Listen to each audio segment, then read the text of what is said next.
The city woke before its people did. Boston sprawled beneath a sky the color of old concrete buildings stacked like promises nobody kept.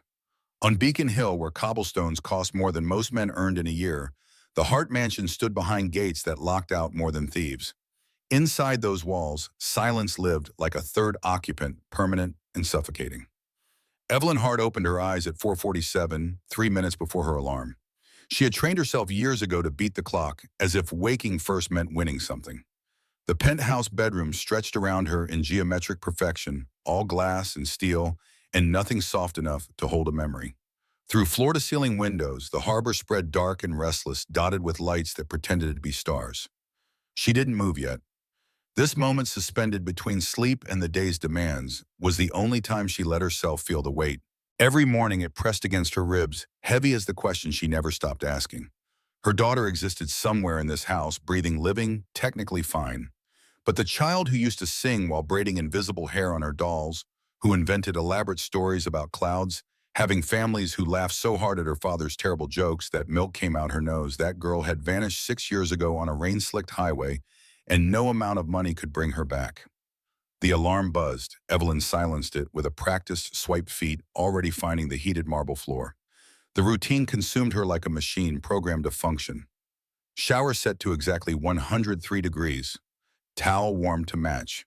Skincare regimen timed to 8 minutes, each product applied with the precision of someone who treated her own face like a quarterly report. She dressed in a Tom Ford suit the color of midnight, paired with Louboutins sharp enough to puncture illusions. The mirror reflected a woman who looked like she owned the world. The mirror lied. Before heading downstairs, she paused outside Leia's door. Her hand hovered over the handle, fingers trembling, in a way they never did during board meetings or hostile takeovers. She pressed her ear against the wood, listening for something, anything, the rustle of sheets, the creak of floorboards, the ghost of a voice that might have returned in the night. Only silence answered, thick and final.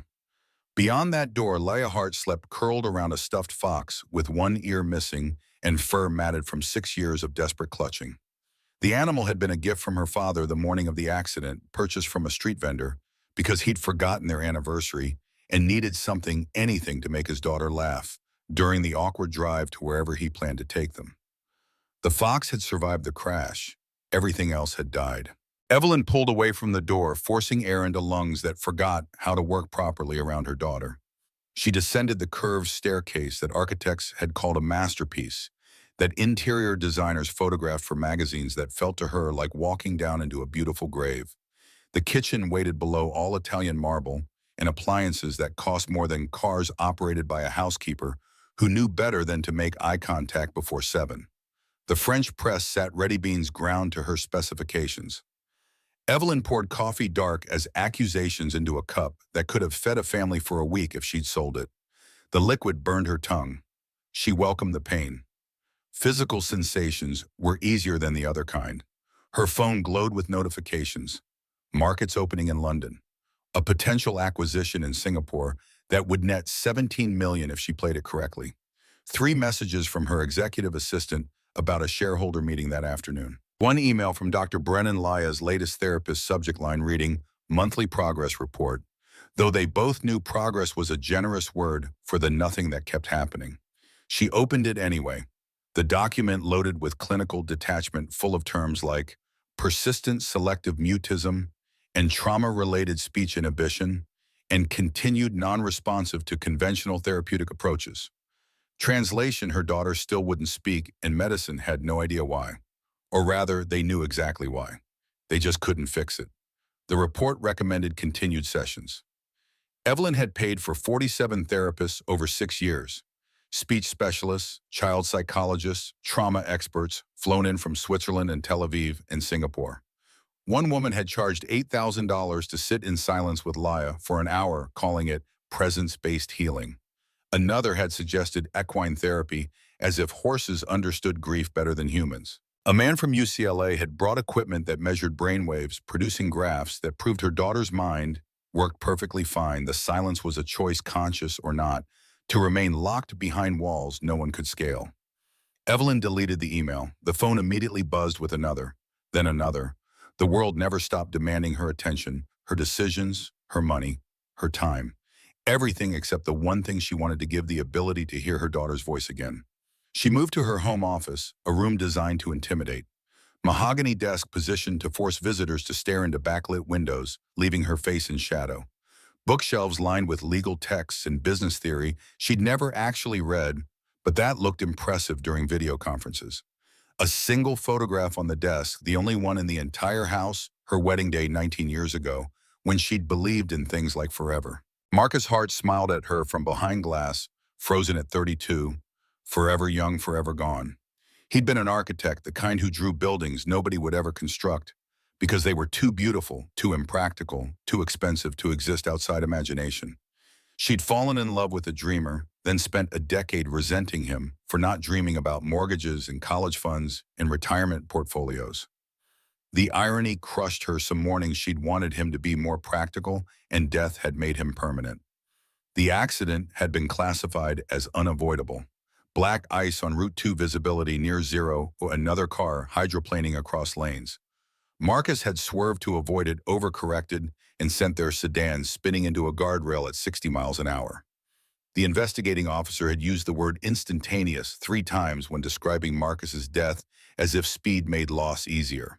Leia had been in the back seat, secured in a booster seat that Marcus had installed, wrong twice before finally getting it right on the 3rd try. That incorrect installation, later corrected, had saved her life. His attention to detail, finally successful, had left her an orphan of speech. Evelyn had been in Tokyo when it happened, closing a deal that would expand her commercial real estate empire into Asia. She'd received the call at 3 in the morning local time, her assistant's voice fractured by distance and disbelief. The flight home had lasted 14 hours. She'd spent them calculating funeral costs, hospital bills, the logistics of single parenthood, anything to avoid calculating the actual loss. Numbers made sense. Numbers could be managed. Grief was just another commodity to be efficiently processed.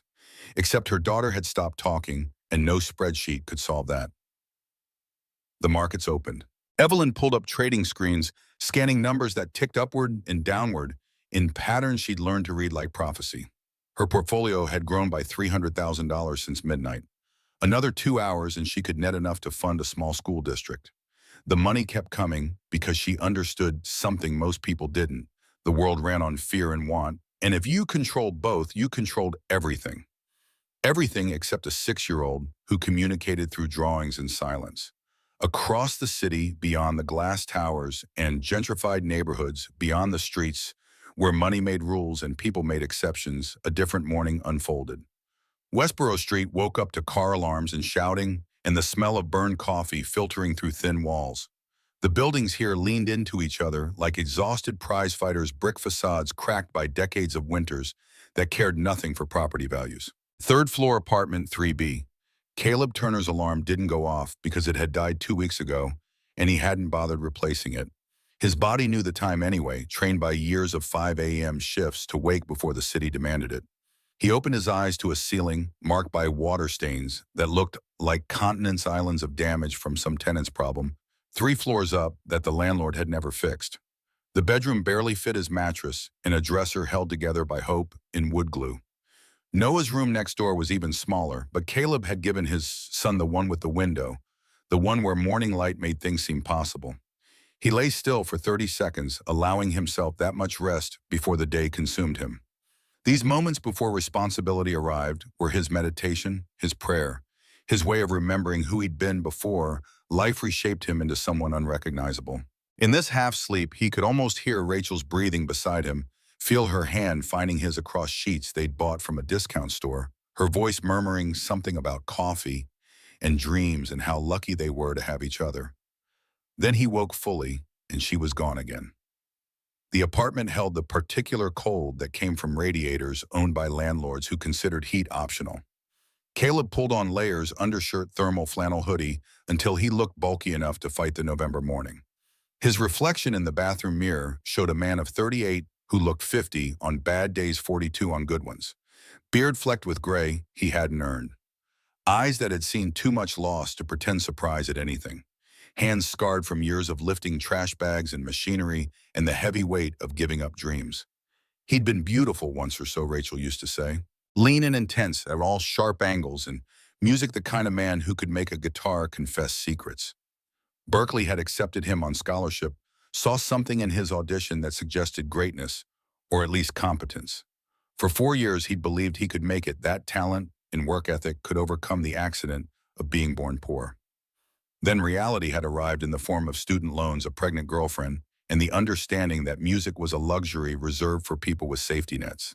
He'd quit school senior year, married Rachel in a courthouse that smelled like floor wax, and disappointment taken a job loading trucks because it paid by the hour and didn't ask questions.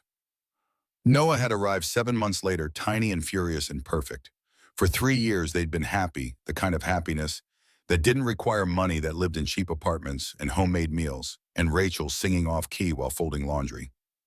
Then the cough started. Rachel had ignored it for months, insisting it was nothing, just a cold that wouldn't quit, stress from working double shifts at the diner while Caleb pulled night routes. By the time they scraped together enough for a clinic visit, the cancer had advanced beyond polite adjectives. Stage 4, the doctor had said, voice careful as someone delivering a package that might explode. 6 months with aggressive treatment, 3 without. They'd tried the treatment, sold everything worth selling, and plenty that wasn't.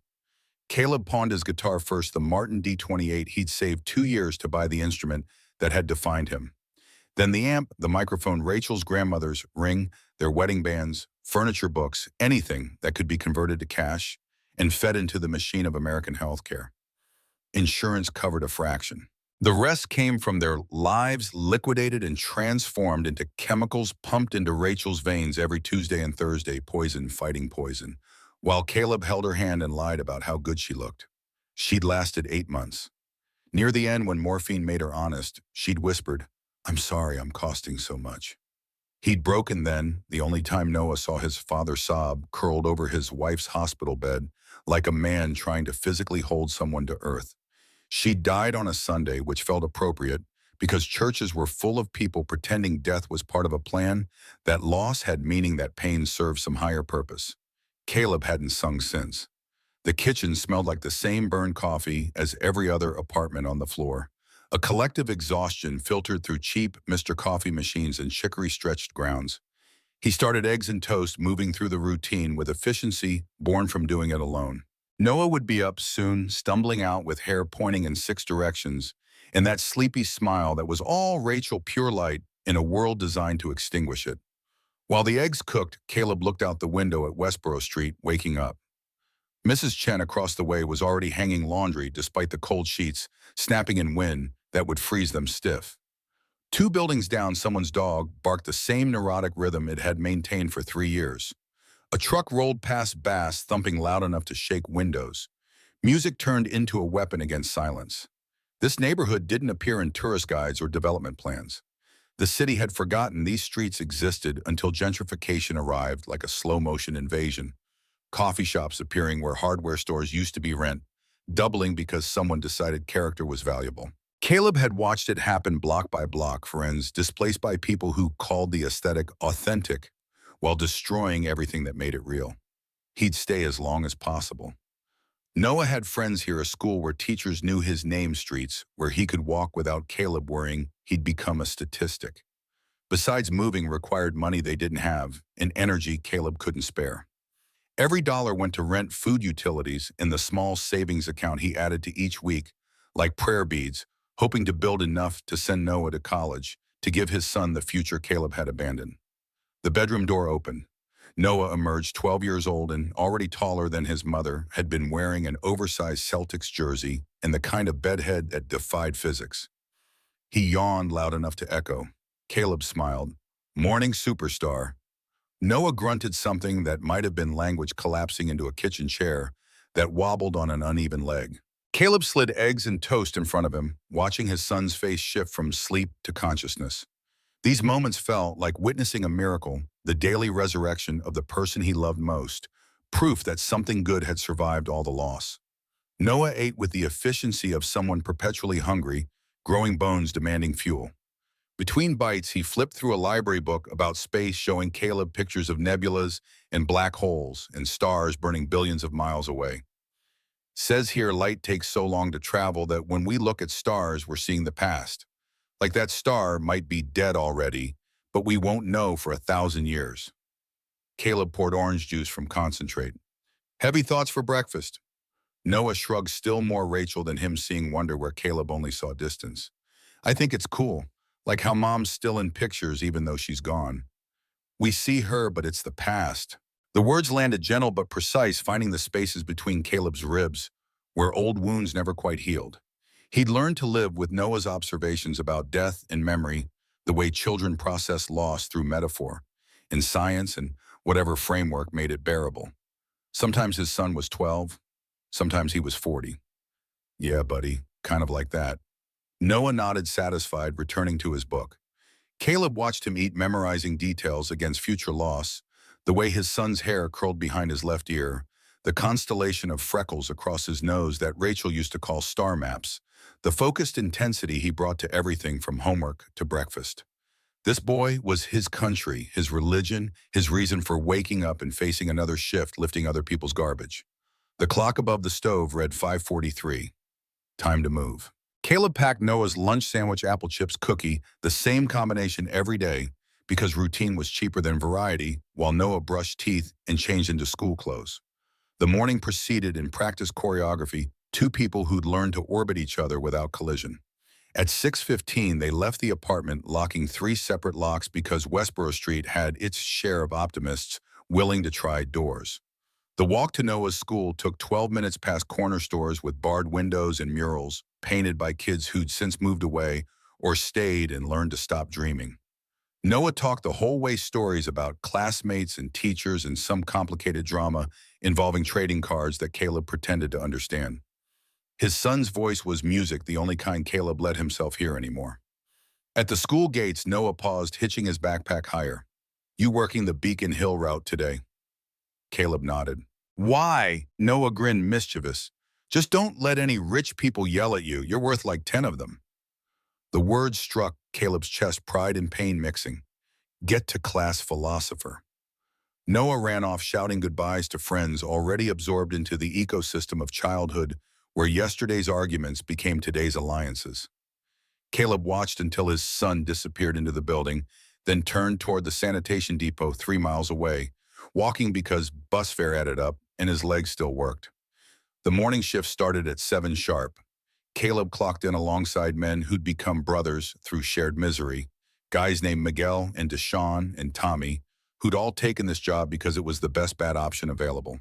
The work was hard, the pay barely enough, the hours brutal, but it was steady, and steady beat gambling on dreams that had already proven false. The depot smelled like diesel and rot trucks, lined up like metallic soldiers waiting for deployment. Caleb's crew got assigned the northern routes, which meant Beacon Hill, which meant money. Neighborhoods like that generated trash that felt like insult, barely used furniture, electronics still in boxes, clothing with tags attached, waste produced by people who'd never learned the difference between want and need. His partner for the day was Miguel, a stocky man of 50 who'd worked sanitation for 30 years and had the back pain to prove it. They climbed into their truck, a beast of machinery that roared to life like something angry. Miguel pulled out, navigating streets that transitioned from neglected to maintained as they moved upward through the city's invisible caste system. Trash collection was democracy in action. Everyone generated garbage, rich and poor, but the difference showed in details. Poor neighborhoods used whatever bags they could find, sometimes just loose trash tied with string. Rich neighborhoods had matching bins, organized recycling, composting systems that cost more than Miguel's monthly rent. They worked their route with efficient silence, the rhythm established over years of repetition. Grab the bin, dump it, move on. Each house a small monument to wealth, driveways that could fit 3 cars, lawns maintained by landscapers who earned more than teachers. Caleb had stopped resenting it years ago. Resentment required energy he didn't have. The Hart Mansion appeared around 10:30, a structure that dominated its block like a monument to architectural ambition. 3 stories of Georgian colonial design, brick the color of old blood, windows that reflected sky so perfectly they looked like portals to cleaner worlds.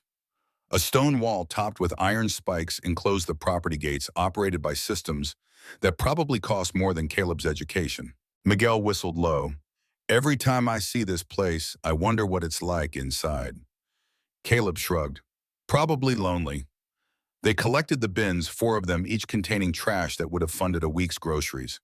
Designer shopping bags, gourmet food containers, the remains of a lifestyle Caleb couldn't imagine. He worked mechanically, mind elsewhere, thinking about Noah's parent-teacher conference next week, the strange noise the truck had been making, whether they had enough milk at home. Then he saw her. A little girl, maybe 6 or 7, stood by the mansion's gate. She wore a white dress that looked expensive, even from 20 feet away, feet bare despite the cold hair dark and tangled like nobody had bothered to brush it. But her face held Caleb's attention, not pretty or ugly, just infinitely sad eyes, too old for someone that small. She watched him with an intensity that felt physical gaze tracking his movements, like she was memorizing something. Caleb found himself moving more carefully, aware of being observed, wanting somehow to not disappoint the strange child. He finished with the bins, loaded them back into position, all while those eyes followed him. On impulse, he waved, a small gesture, casual, the kind you'd give any kid. She didn't wave back, didn't smile, didn't move. Just watched with that ancient sorrow until Miguel honked the horn, impatient to move on. They rolled away, leaving the mansion and its silent girl behind. But something about that moment stayed with Caleb, pressing against his thoughts like a bruise he couldn't stop touching. The way she'd stood there, perfectly still, radiating a loneliness he recognized. He'd seen that look before in the mirror, in the months after Rachel died, when he had existed without quite living. The rest of the shift passed in monotony. More bins, more streets, more evidence of excess. By 3, they were done, returning to the depot with the truck's bed full of other people's discarded lives. Caleb clocked out, collected his pay stub, and began the walk home through a city that didn't care about his exhaustion. He picked up Noah from the after-school program, listened to stories about a science project on photosynthesis, stopped at the corner store for milk and bread in the cheapest pasta sauce available. Home by 5. Homework supervised while Caleb made dinner. Spaghetti, garlic bread, canned green beans, because vegetables mattered even when they came from metal containers. After dinner, after dishes, after Noah's shower, and the nightly ritual of laying out tomorrow's clothes, they sat together on the couch that sagged in the middle like a dying animal. The TV played something neither of them really watched, just background noise to make the apartment feel less empty. Noah leaned against Caleb's shoulder, small again, in these moments before sleep. Dad, yeah, bud, do you ever miss playing music? The question arrived without warning, scalpel precise. Caleb's hand stopped moving through his son's damp hair. Sometimes. Why'd you stop? How did you explain to a 12-year-old that some losses were so complete they consumed everything adjacent, that music had belonged to a version of himself that died with Rachel, that picking up a guitar now would feel like grave robbing his own past, that some doors once closed took more strength to reopen than he possessed? Got busy with other things. Life happens. Noah shifted, looking up with eyes too knowing. Mom would have wanted you to keep playing. She used to tell me you were the best guitarist she ever heard. Rachel's voice echoed across years, her laugh when Caleb played something experimental, her way of swaying to melodies, even when there was no rhythm, how she'd called music his superpower, like he was some kind of hero. She'd believed in him with a faith that made him believe too, until belief proved insufficient against hospital bills and mortality. Your mom was biased. Noah smiled. Yeah, but she was also right about stuff. They sat in comfortable silence, the TV's glow painting them in blue-gray light. Eventually, Noah's breathing deepened, slipping into sleep against Caleb's side. Caleb didn't move, didn't want to break the spell of this moment where his son felt small enough to protect where the future seemed manageable.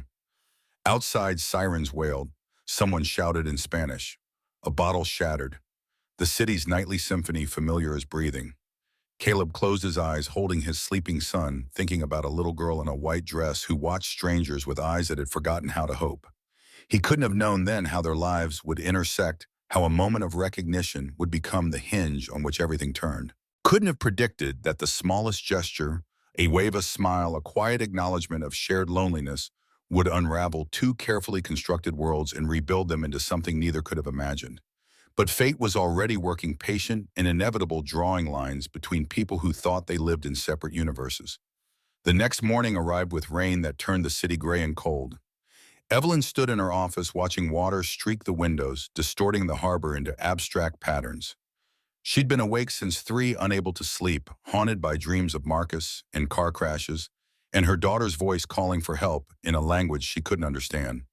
The house felt heavier today, oppressive with silence. Laya had refused breakfast again, standing by her bedroom window, instead staring out at nothing. The housekeeper, Chen, no relation to the woman across from Caleb's apartment, had reported this with the careful neutrality of someone who'd learned not to offer opinions about her employer's family dysfunction. Evelyn had tried to talk to Leia sitting on the edge of her daughter's bed, while the girl ignored her focus fixed on something outside.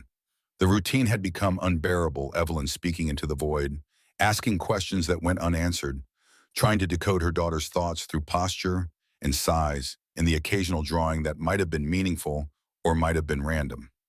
This morning, Leia had drawn something new. Evelyn discovered it on the small table by the window, a stick figure in orange standing next to a large rectangle with wheels. The drawing was crude, childish, but something about it caught Evelyn's attention. The orange figure was smiling, a simple curve that Leia rarely drew. Most of her pictures featured blank faces or no faces at all, figures that existed without expression. Evelyn photographed the drawing with her phone, studying it during her morning meeting with department heads. While executives discussed quarterly projections and market volatility, she zoomed in on those scribbled lines, trying to understand what had inspired her daughter to draw happiness. The meeting ended without resolution, everyone agreeing to table decisions until next week, which meant nothing would happen and time would be wasted until the next meeting that also decided nothing. Evelyn dismissed them with a gesture, alone again in her office that felt more like a mausoleum than a workspace. Her phone buzzed. A text from Dr. Brennan requesting a callback. Evelyn deleted it.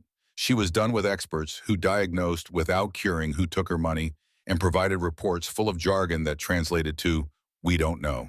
Instead, she opened her laptop and pulled up the security footage from yesterday morning. The system recorded everything: driveway gates, backyard, every angle of the property monitored and stored for 90 days before being overwritten. She'd installed it after the accident, paranoid about protecting what remained of her family, though she'd never articulated what threat she was defending against. She scrolled to 7:42 a.m., the time Mrs. Chen had mentioned the incident. The camera covering the front gate clicked into focus, showing grainy color footage of the driveway and street beyond. For 30 seconds, nothing happened. Then a sanitation truck appeared, bright orange against gray pavement, pulling up to collect the bins. 2 men emerged. One older, stocky, moving with the careful slowness of someone whose body had started to fail. The other younger, lean, black, wearing an orange vest over layered clothing. They worked efficiently, practiced lifting bins that probably weighed more than Evelyn could manage. Then Laya entered the frame. Evelyn's breath caught. Her daughter appeared from the left, walking barefoot down the driveway with that strange floating gait she'd developed since the accident, like she wasn't quite convinced the ground was solid. The white nightgown she'd worn made her look ghostly and substantial. She moved toward the gate, stopping 10 feet away, and simply stood there. The younger worker, Caleb, according to the company invoice Evelyn had pulled up, noticed her first. He paused, bin half lifted, and looked at the girl. For a moment, neither moved. Then he did something Evelyn didn't expect. He waved. A simple gesture, hand raised, gentle, as you'd greet a frightened animal. And Laya, her daughter, who barely reacted to anything anymore, who treated human interaction like a burden to be endured, tilted her head with what could only be described as curiosity. Evelyn watched the footage 3 more times, trying to understand what she was seeing. Leia didn't wave back, didn't smile, but something in her posture changed. A softening, lean forward, an attention that Evelyn hadn't seen her daughter direct at another person in years. The moment lasted maybe 15 seconds before the truck's horn sounded and the men moved on, but those 15 seconds played in Evelyn's mind like a film she couldn't stop analyzing. She pulled up the invoice again. Caleb Turner, employee ID 4782, 5 years with the company, clean record, no complaints. The address listed placed him in Westboro, which Evelyn knew only as a neighborhood where property values went to die. She ran his name through databases she probably wasn't supposed to access, calling in favors from attorneys and investigators who owed her. The report arrived within an hour. Caleb Turner, 38, widowed, 1 dependent son.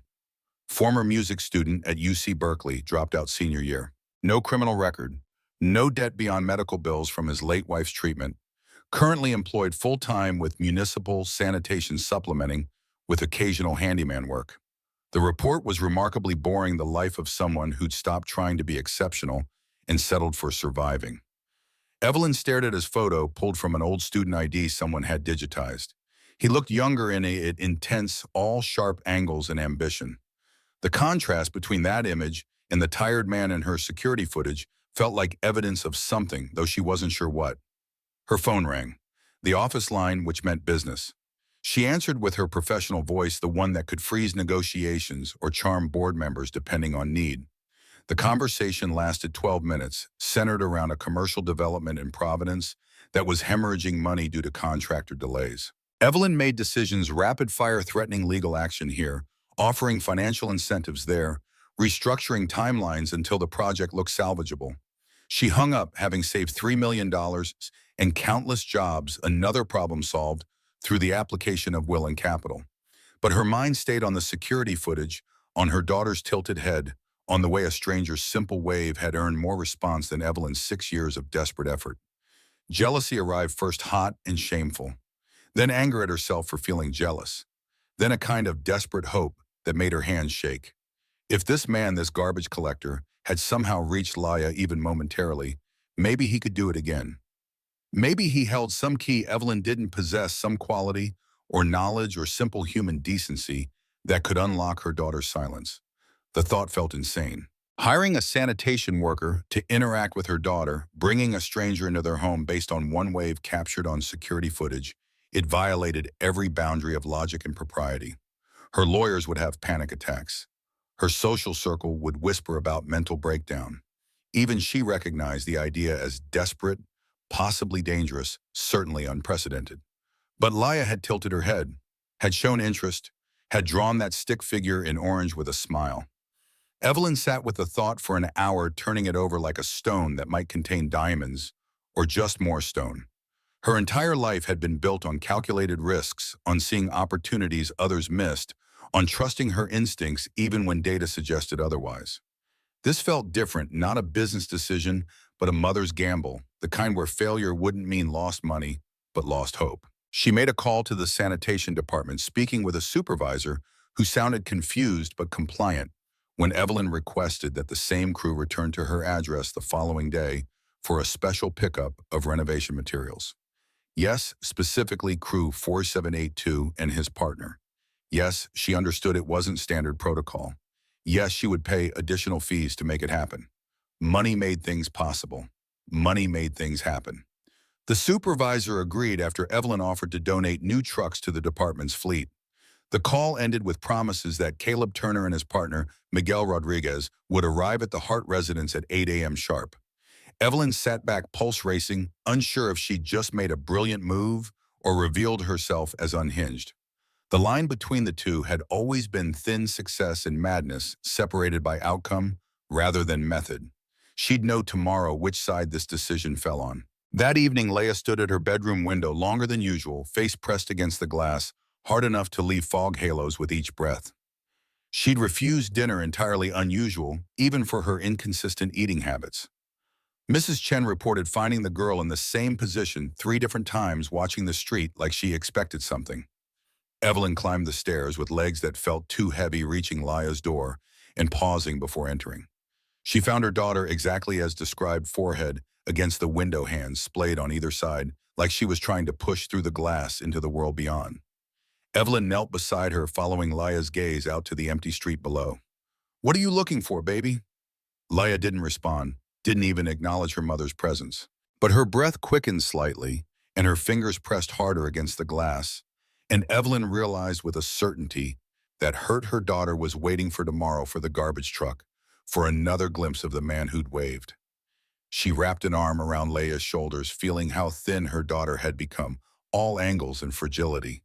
"He'll come back," Evelyn whispered, making a promise she had no authority to make. "I made sure of it." Leia leaned into the touch just slightly, just enough to be noticed. It was more contact than they'd shared in weeks. Evelyn held her breath, terrified of breaking the spell, her arm around her daughter, feeling like holding something wild that might bolt any second. They stayed like that for 20 minutes, mother and daughter at the window, waiting for a tomorrow that felt heavy with possibility or disaster or both. When Leia finally moved, heading to bed without dinner or protest, Evelyn stood alone in the darkened room, staring at the street below, and wondering what the hell she'd set in motion. In Westboro, Caleb sat at his kitchen table, long after Noah had gone to bed, a mug of coffee gone cold between his hands. He'd been thinking about the girl all day, unable to shake the image of her standing by that gate barefoot and sad and watching him like he mattered. There had been something in her eyes, a recognition that felt personal, despite them being strangers. He'd seen that look before in the mirror, during the worst months after Rachel died, when the world had continued spinning, despite feeling like it should have stopped, out of respect. When every morning required a conscious decision to keep breathing, keep moving, keep pretending life had purpose. That girl carried that weight, and she was maybe 7 years old, which felt like evidence that the universe was crueler than he'd previously calculated. Caleb pushed the cold coffee away, moving to the corner where his guitar case gathered dust. He hadn't opened it in 4 years, couldn't remember the last time he'd even touched it. The case was battered, covered in stickers from gigs he'd played in another lifetime, when he'd believed music could be a career instead of a hobby for people with trust funds. His hand hovered over the latches. Part of him wanted to open it to see if the instrument still held its shape or if neglect had warped the wood beyond repair. Another part feared what opening that case would mean, the memories it would release, the versions of himself he'd have to confront. He left it closed. Tomorrow was another shift, another route, another day of collecting trash and trying to make enough money to keep Noah fed and housed, and believing in futures that Caleb no longer trusted. The girl in the white dress was none of his business, just another face in a city full of people dealing with a private grief. He'd waved. She'd watched.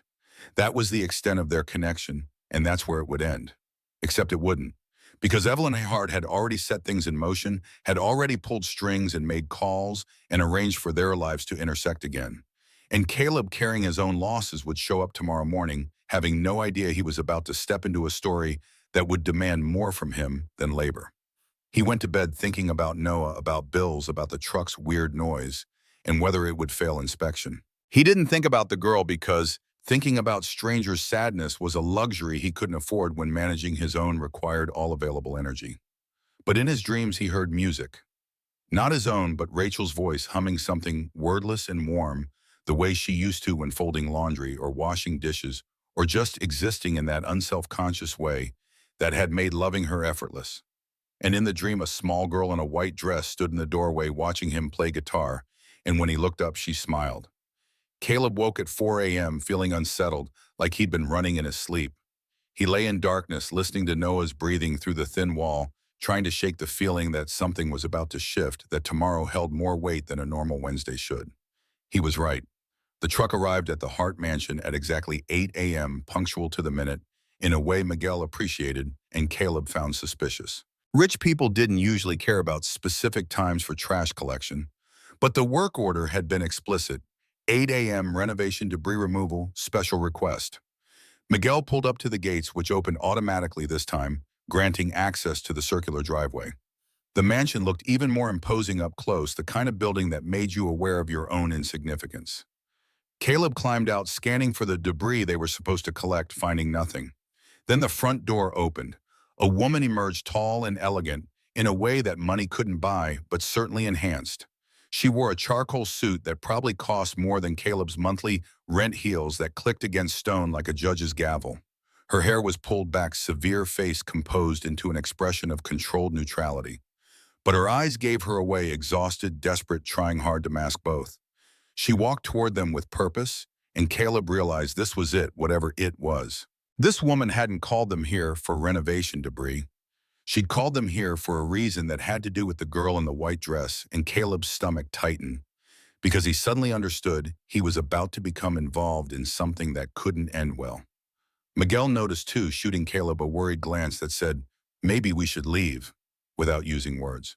But the woman was already speaking, her voice carrying the kind of authority that came from years of being obeyed. "Mr. Turner."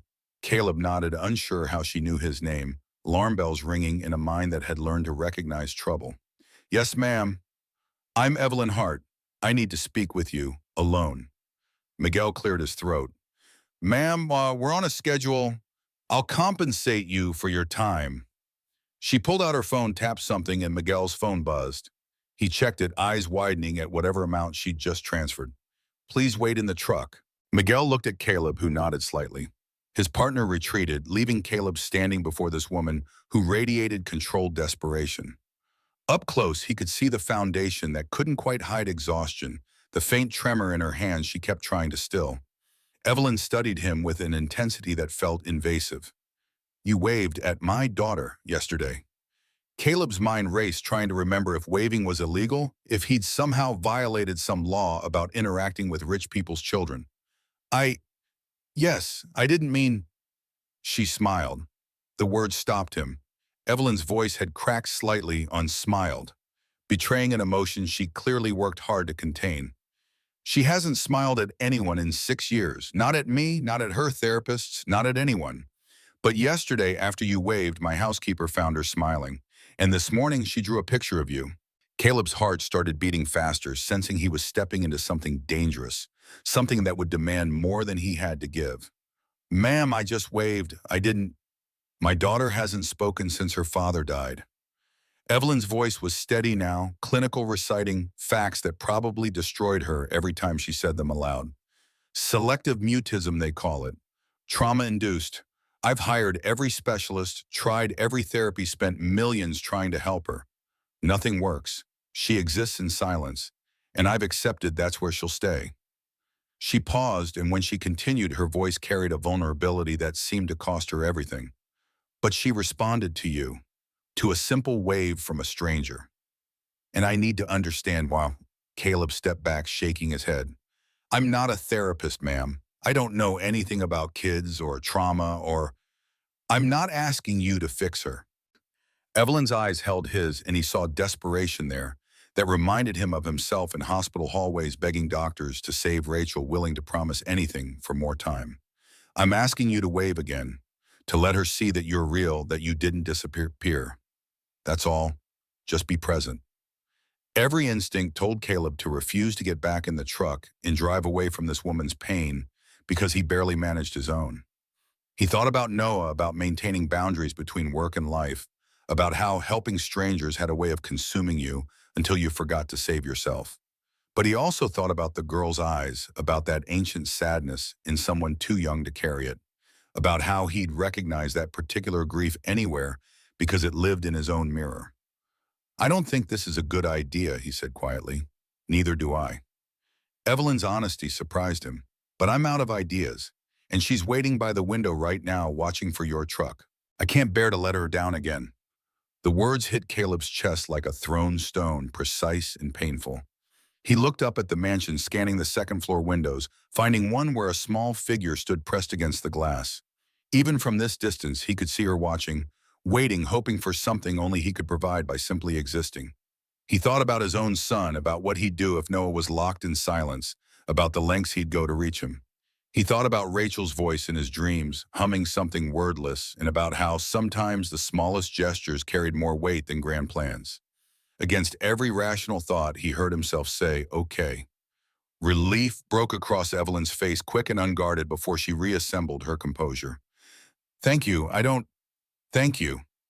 She led him to a position visible from the window where her daughter watched. Caleb felt absurd. A garbage collector being choreographed by a millionaire to wave at a traumatized child. The whole situation surreal and slightly desperate. But he'd agreed, and backing out now felt like betraying something. He looked up at the window. Leia stared down at him, face pressed to the glass, eyes wide and impossibly sad.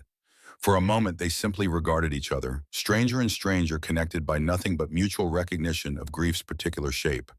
Then Caleb raised his hand. A wave simple as yesterday, carrying no promise except acknowledgement. He saw her hand lift slightly, fingers spreading against the window's interior, not quite waving back, but wanting to, almost trying. And in that gesture, in that small movement toward connection, something shifted. Caleb felt it like a physical thing, a responsibility settling onto his shoulders whether he wanted it or not. He'd become visible to this child, had allowed himself to be seen, and now he couldn't unexist from her world. Evelyn watched from beside him, barely breathing. "She's trying," she whispered, voice raw with hope and fear mixing into something unnameable. "She's actually trying." Caleb lowered his hands, suddenly exhausted by the emotional weight of the moment. "What now?" "I don't know." Evelyn turned to him, and her expression carried the same fear he'd felt in hospital waiting rooms, the terror of hoping when hope had already failed too many times. Would you, could you come back? Not every day, but sometimes let her see you're consistent, that you don't disappear. Every part of Caleb's mind screamed a refusal. This wasn't his responsibility.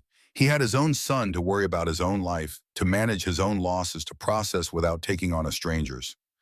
Getting involved in this family's trauma would complicate his life in ways he couldn't afford. But he looked up at the window again, at the girl whose hand still pressed against the glass, and he remembered something Rachel used to say: "We're all just walking each other home, baby. Sometimes you carry, sometimes you're carried." "I work this route Wednesdays and Saturdays," he said slowly.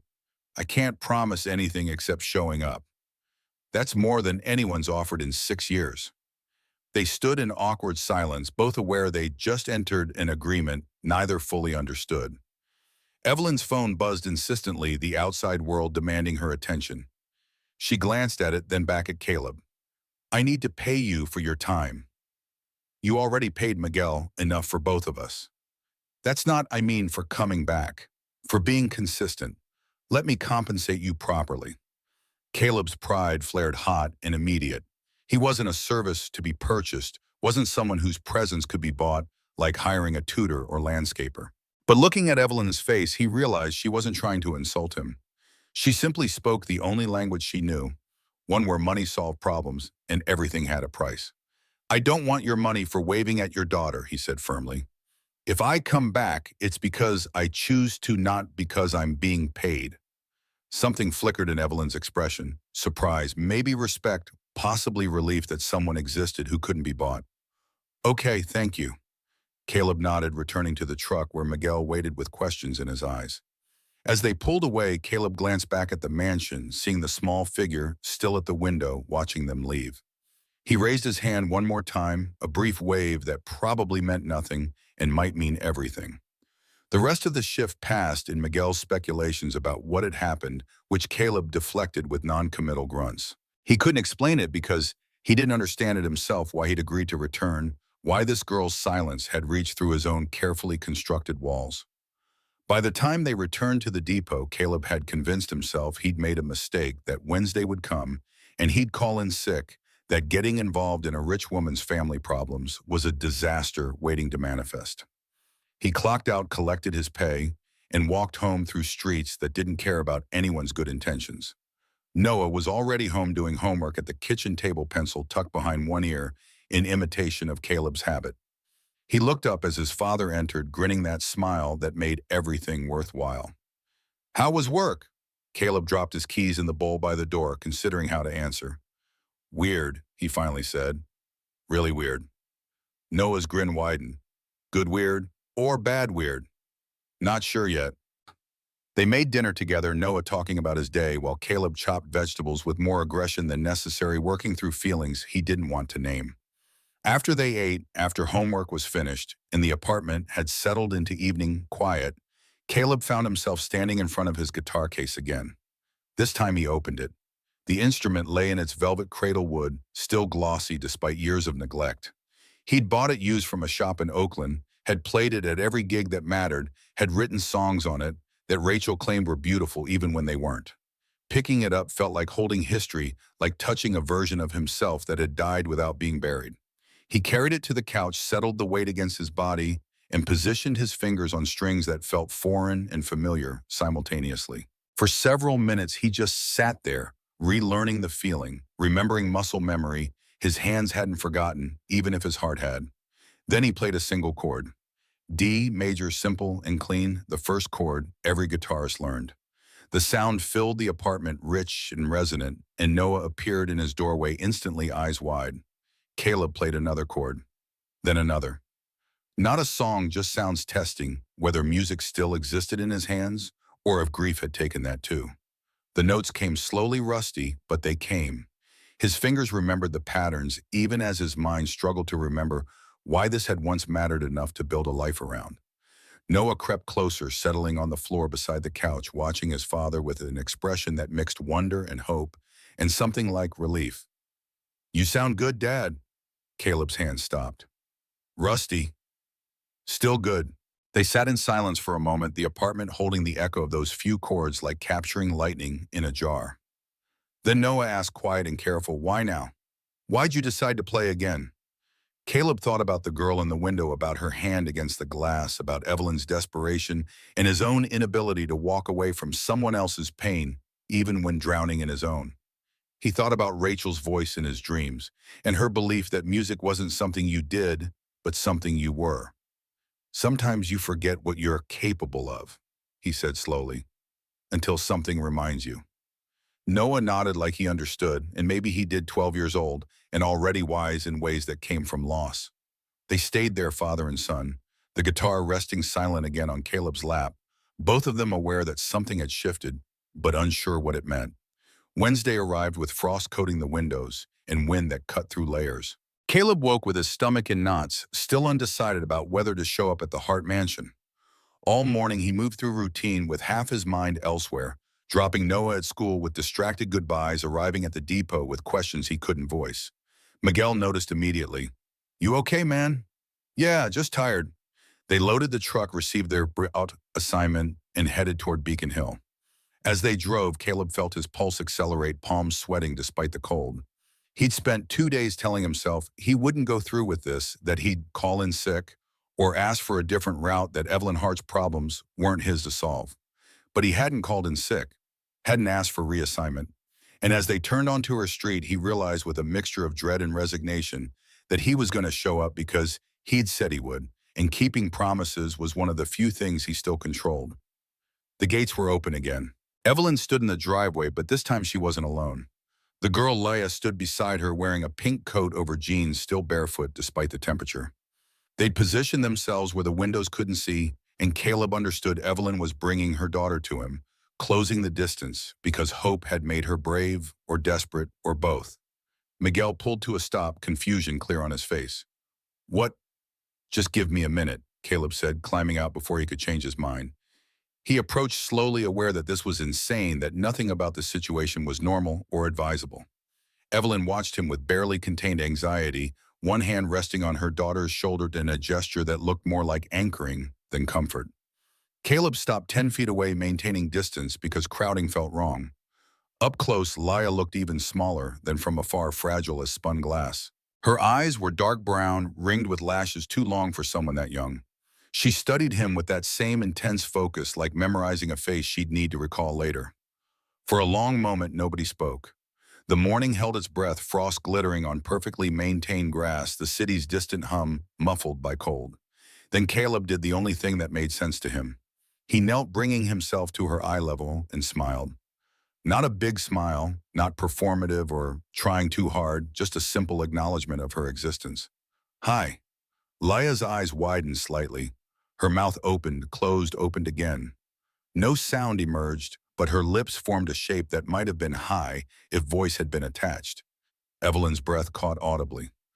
Caleb saw her hand tighten on her daughter's shoulder, knuckleball, white with the effort of staying still, of not interrupting whatever was happening. Caleb reached slowly into his vest pocket, pulling out a piece of sidewalk chalk he'd bought at the dollar store on impulse, unsure why, except some instinct said it might matter. He held it out, not moving closer, letting Leia decide whether to accept. She stared at the chalk, blue, cheap, nothing special, like he'd offered her the world. Then, moving with the hesitant care of someone approaching a wild animal, she stepped forward. Her hand extended, tiny fingers wrapping around the chalk, careful not to touch his hand in the transfer. She stepped back immediately, clutching her prize, and for the first time since Caleb had seen her, she smiled. A small thing, barely there, but unmistakable. Real. Evelyn made a sound somewhere between a laugh and a sob, quickly muffled, behind her hand. Caleb stood, suddenly aware he'd just witnessed something profound, a crack in the silence that had held this child prisoner for 6 years. Laya knelt on the driveway, began drawing on the cold stone. Her movements were quick, practiced. Someone comfortable with this particular form of expression. She drew a circle, then lines radiating outward, then another circle inside the first. When she finished, she looked up at Caleb, waiting. He studied the drawing, trying to decode its meaning. A sun, a target, an abstract representation of something he didn't understand. Then he saw it, not a sun, but a sound waves emanating from a central point, music made visible through chalk and concrete. Sound, he said quietly. You're drawing sound. Leia's smile widened just slightly, confirmation that he'd understood correctly. She added more waves, layers upon layers, the driveway becoming a canvas of vibration and resonance. Then she wrote something beside the drawing, letters careful and precise. Music. Caleb's throat tightened. He glanced at Evelyn, who'd covered her mouth with both hands, now tears streaming freely down her face in a way that suggested she'd stopped trying to maintain composure. He looked back at Leia, at this small girl who couldn't speak but could draw sound, and felt something crack in his own carefully maintained armor. Yeah, he whispered. Music. He knelt again, not thinking about the cold, or his knees, or Miguel waiting in the truck. Using his finger, he drew beside her waves, adding his own lines that intersected with hers, creating patterns neither could make alone. Leia watched fascinated, then added more, their combined drawing growing into something complex and beautiful and wordless. They drew together for 5 minutes that felt both instant and eternal. When they finished, the driveway held an abstract mural of sound and silence, waves and stillness, two people's attempt to communicate in a language beyond words. Caleb stood, knees protesting, aware that he'd crossed some invisible line he couldn't uncross. He'd become part of this girl's world, had entered her silence and found it wasn't empty, but full of music nobody else could hear. Evelyn approached him, voice wrecked, but trying for composure. I don't know how to thank you. Don't. Caleb's voice came out rougher than intended. I didn't do anything. You saw her. Evelyn's words carried weight beyond their simple meaning. You actually saw her. The truth of that statement hung between them, heavy with implications Caleb didn't want to examine. He'd seen Leia not as a problem to fix or a case to study, but as a person complete and whole despite her silence. He'd met her in the space she inhabited instead of trying to drag her into his. And somehow, impossibly, that had been enough to make her smile. Miguel honked the horn, subtle but insistent. Time to move. Caleb nodded to Evelyn, then crouched one more time to meet Leia's eyes. I'll see you Saturday. He promised, the words escaping before he could stop them, binding him to future visits he wasn't sure he wanted. Leia nodded, clutching her blue chalk like a talisman. And as Caleb returned to the truck, as Miguel pulled away with questions Caleb had no answers for, he looked in the side mirror and saw the girl standing in the driveway, surrounded by their chalk drawing of sound waving. Actually waving. Her small hand lifted in the same gesture he'd shown her, a mirror of connection, and Caleb's chest tightened with an emotion he couldn't name. He'd come here expecting to wave and leave, to fulfill an obligation and move on. Instead, he'd found something he'd thought died with Rachel, the ability to reach someone through silence, to communicate in the space between words. The rest of Wednesday passed in a blur of routine, but Caleb's mind stayed on that driveway, on waves drawn in chalk, on a smile that had cost a little girl everything to produce. He picked up Noah and made dinner and helped with homework, moving through familiar rhythms while mentally existing somewhere else. That night, after Noah had gone to bed, Caleb pulled out his guitar again. This time he played more than chords. A melody emerged, slow and uncertain, something that had been sleeping in his fingers, waiting to wake. It wasn't pretty or polished, but it was real, a sound that filled his apartment's small kitchen with proof that music still lived in his hands. He played until his fingers hurt, played until the neighbors knocked on the wall, played until he felt something loosen in his chest that had been tight for 4 years. And when he finally stopped, when silence reclaimed the apartment, he didn't feel empty. He felt like someone who'd remembered a language he'd thought he'd forgotten. At the Hart Mansion, Evelyn stood in her office staring at security footage of her driveway.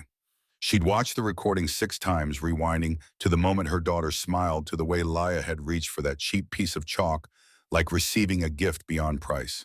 She'd captured screenshots of their drawing of the waves and lines and the word music written in careful letters. Her phone buzzed with business requiring attention, a merger falling apart, a lawsuit threatening to expose financial irregularities in a subsidiary company, 14 emails flagged urgent. She ignored all of it, focused entirely on grainy footage of a garbage collector kneeling on her driveway and giving her daughter something therapy couldn't. A knock on her office door pulled her attention. Mrs. Chen entered, carrying tea and news. Miss Leia ate dinner, ma'am. Everything on her plate. Evelyn felt tears threaten again. Leia rarely finished meals, picking at food with the disinterest of someone for whom eating was merely biological necessity. All of it. All of it. and she asked for seconds. The words asked for hung in the air, significant. Laya didn't ask for things, didn't communicate wants or needs through conventional means. She pointed sometimes or placed items in people's hands, but asking implied a level of engagement she'd lost after the accident. How did she ask? Mrs. Chen smiled. She drew a plate with food on it and pointed to the kitchen. Clear as speaking. Evelyn pressed her hands against her desk, needing the solid wood to ground her. In one day, her daughter had smiled, waved, and asked for food. Three miracles that shouldn't have been miracles, that should have been normal behaviors for a 6-year-old, but that felt like watching the dead return to life. And all of it because a stranger had knelt on cold stone and drawn waves beside her daughters, had seen silence as something other than deficit. Evelyn pulled up the employee file again, studying Caleb Turner's information with the focus she usually reserved for potential acquisitions. 38 years old, widowed, a son, former musician, currently collecting garbage for barely above minimum wage. The facts painted a picture of someone who'd given up dreams for survival, who'd learned to settle, who carried his own losses like stones in his pockets. She recognized herself in that description more than she wanted to admit. Her phone rang the office line, not her cell, which meant serious business. She answered with mechanical politeness, negotiating a crisis that required her to threaten lawyers and promise funds and generally wield power like a weapon. 20 minutes later, she'd solved another problem, saved another deal, proven again that money and will could conquer most obstacles. But as she ended the call, she found herself staring at footage of her driveway, at proof that some obstacles required different tools. She'd spent 6 years trying to buy her daughter's voice back, hiring experts, and funding research and attacking silence like an enemy to be defeated through superior resources. And a garbage collector had made more progress with a wave and a piece of chalk than she'd managed with millions. The humiliation should have stung. Instead, it felt like relief, like permission to stop performing competence she didn't possess, to admit that power had limits and some problems couldn't be solved alone. She'd built her entire life on self-sufficiency, on being the person who fixed things, who made things happen through sheer force of determination. But Laya needed something else. Needed someone who understood silence from the inside, who'd lived with loss and found ways to survive without pretending it didn't hurt. Needed someone who didn't treat her mutism as a problem requiring solution, but as a language requiring translation. Evelyn sat in her office until midnight, watching footage and thinking about strangers who became essential in an instant, about how the smallest gestures could carry weight that moved mountains.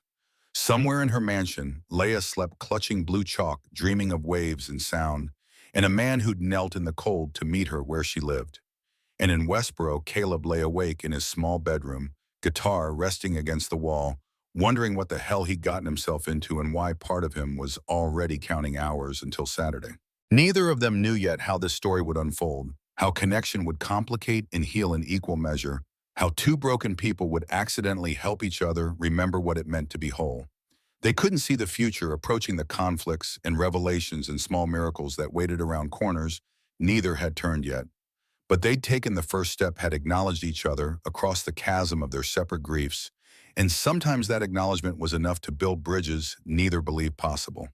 Saturday would come, then Wednesday again, then more days accumulating, like evidence proving that silence could speak if someone listened carefully enough, that healing sometimes required nothing more complicated than presence, that the cure for isolation was simply being seen. The city slept around them, unaware that something had shifted in two of its houses, that trajectories had begun bending toward each other in ways that would change everything. Above Beacon Hill and Westboro alike, stars burned cold and distant light, taking years to reach Earth, showing only the past to anyone who looked up. But on a driveway in Boston, chalk waves dried on stone, a drawing of sound that two people had made together, proving that some conversations happened without words, that connection could occur in the space between silence and speech. The chalk would fade in rain. The memory wouldn't. The press conference happened on a Thursday afternoon when rain turned Boston's streets into mirrors. Evelyn stood before cameras in her office's main conference room, wearing the armor of a Navy suit, and practiced composure, delivering words her publicist had tried desperately to soften. Hart Industries is launching a community partnership initiative focused on unconventional support systems for children with trauma-related communication disorders. We believe healing comes from unexpected places, and we're committed to exploring approaches beyond traditional therapeutic models. The questions came immediately at reporters sensing blood beneath corporate language. Is this related to your daughter's condition? Are you confirming rumors about a sanitation worker's involvement? How does the board feel about mixing personal matters with company initiatives?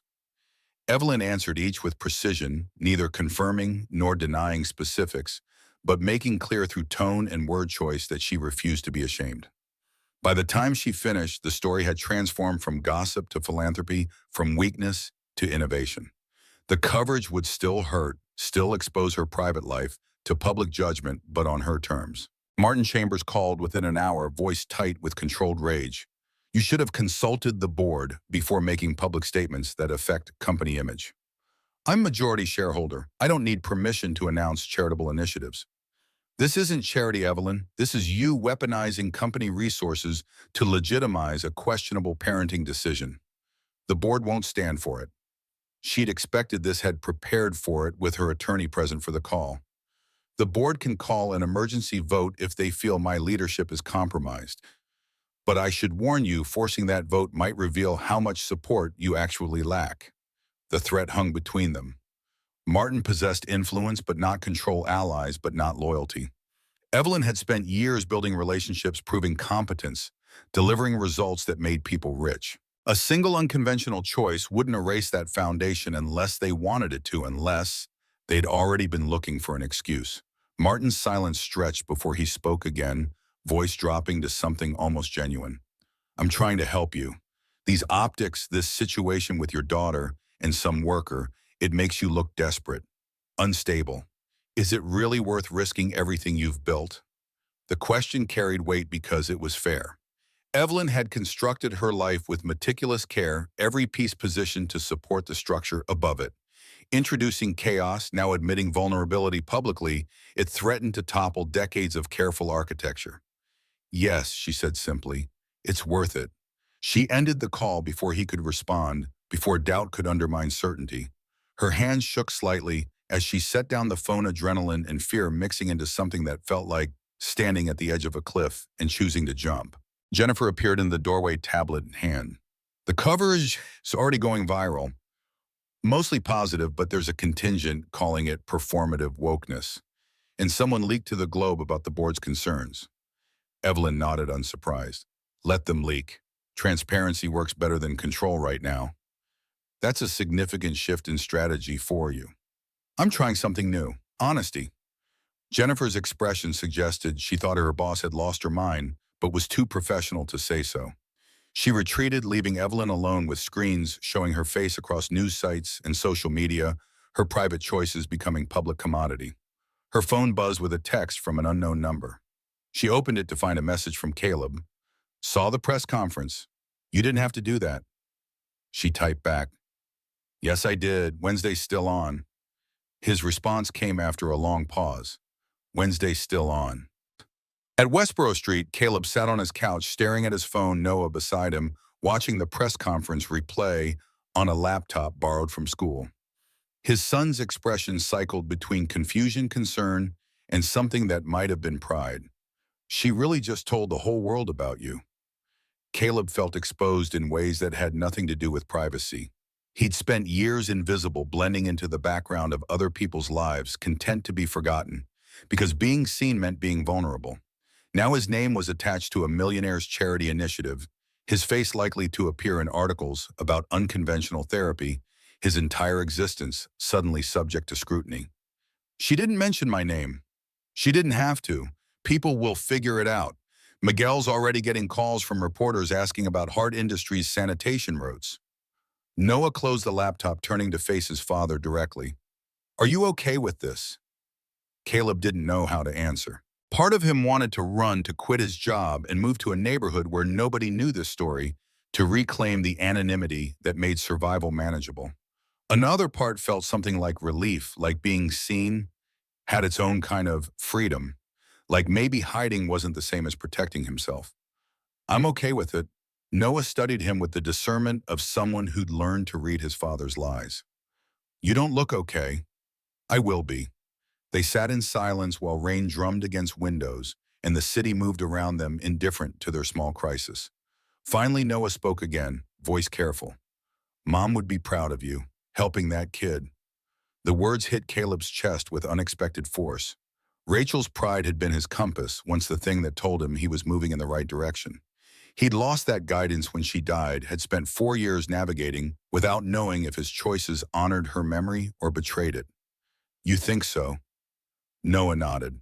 She always said you saw people other people missed, that it was your superpower. He paused, swallowing hard. I'm sorry I got mad about you helping Leia.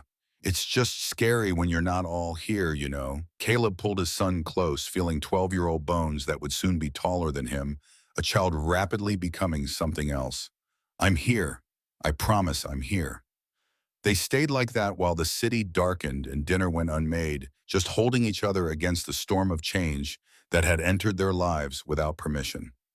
Eventually, Caleb stood and moved to the kitchen, pulling out ingredients for spaghetti, because some rituals anchored you when everything else was shifting. While water boiled, his phone rang. The number was local but unfamiliar. He answered with caution. Mr. Turner, this is David Brennan. I'm a child psychologist who's been working with Leia Hart. Caleb's hand tightened on the phone. Is she okay? She's fine. I'm calling because Mrs. Hart gave me permission to reach out. I'd like to understand your approach, what you're doing that's creating these results. Would you be willing to meet? The request felt like a trap, like being asked to explain instinct or justify connection that defied clinical framework. I'm not doing anything, just showing up. That's precisely what interests me. Most therapeutic interventions are complex, structured, goal-oriented, but sometimes the simplest approaches work best. I'm not trying to steal your methods or replace you. I'm trying to learn. Something in Brennan's voice suggested genuine curiosity rather than professional jealousy. Caleb found himself agreeing to coffee the next day, hanging up with the strange sensation that his accidental role was becoming formalized, that helping one silent girl was expanding into something larger. Noah had been listening from the doorway. A psychologist wants to study you, apparently. That's weird, Dad. Everything about this is weird. They ate dinner discussing normal things, Noah's upcoming science fair, a movie they might see if money allowed, whether the landlord would finally fix the heat. But underneath the ordinary conversation ran a current of change, an awareness that their life was being reshaped by forces they hadn't invited but couldn't ignore. The meeting with Dr. Brennan happened in a Starbucks that existed in the liminal space between Westboro and Beacon Hill, neither rich nor poor, but suspended between. Caleb arrived early, ordered coffee he couldn't quite afford, and sat by a window watching people pass with the determined anonymity of city dwellers. Brennan appeared exactly on time, a man in his 50s with the casual authority of someone comfortable with his expertise. He ordered tea and sat across from Caleb with the directness of someone who'd learned small talk wasted everyone's time. Thank you for meeting me. I know this situation is unconventional. Caleb shrugged. Unconventional seems to be the theme lately. Brennan smiled. Indeed, I've worked with Leia for 8 months. Brilliant child, deeply traumatized, completely resistant to conventional therapeutic engagement. Then you wave at her and suddenly she's smiling, drawing, showing signs of emotional responsiveness. We've been trying to cultivate for nearly a year. It's extraordinary. Or it's coincidence. I don't believe in coincidence when it comes to trauma response. Something about you specifically reached her. I'd like to understand what. Caleb sipped coffee that tasted like burned regret, trying to articulate something he didn't fully comprehend himself. I didn't try to fix her, didn't treat her silence like a problem requiring solution, just accepted her as she was and met her there. Brennan leaned forward intent. That's significant. Most people approach selective mutism as something to overcome a barrier to breakthrough. You approached it as a language to learn. I guess. Can you tell me about your background? Any training in child development, psychology, anything relevant? Caleb almost laughed. I collect garbage and raise my son. Before that, I was trying to become a musician. No training in anything except survival. Music. Brennan's eyes brightened. That's interesting. Music operates on neural pathways adjacent to speech. For someone with trauma-related mutism, music might access communication centers that verbal language can't reach. Have you played for Leia? No, I don't play anymore. Why not? The question opened doors Caleb kept locked.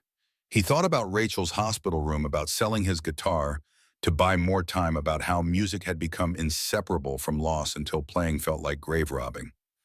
Personal reasons. Brennan nodded, respectful of boundaries. I'm going to suggest something that might sound strange.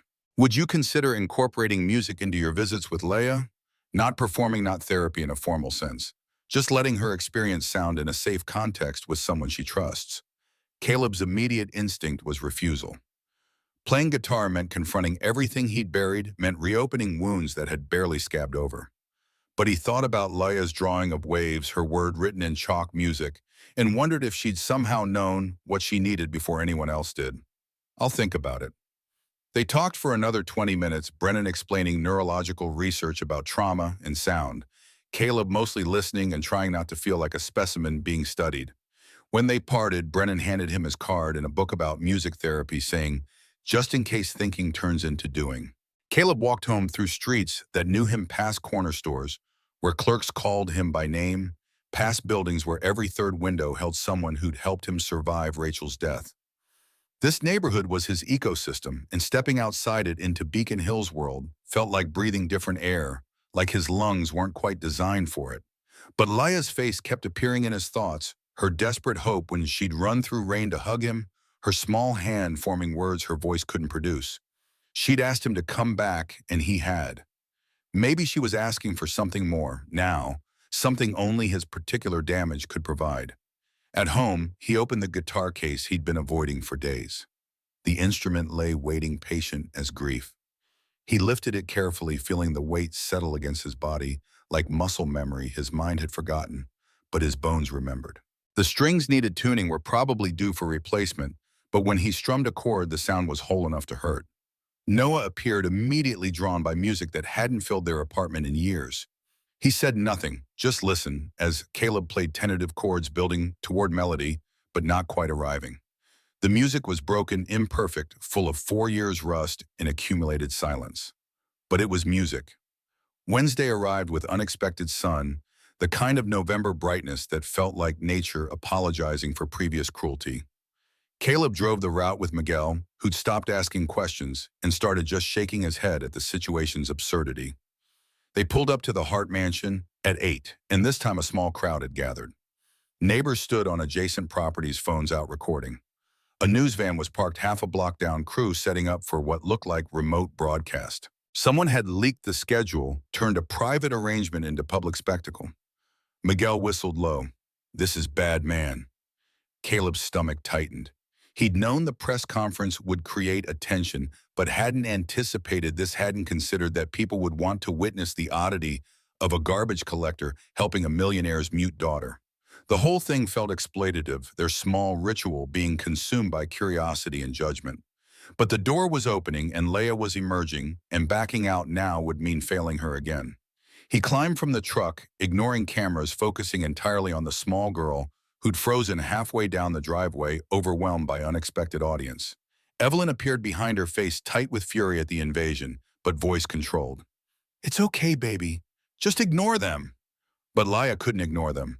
Her body had gone rigid, hands clenching, the beginnings of panic making her breath quicken. She looked at Caleb with an expression that asked him to make this stop, to return them to the privacy where connection was possible.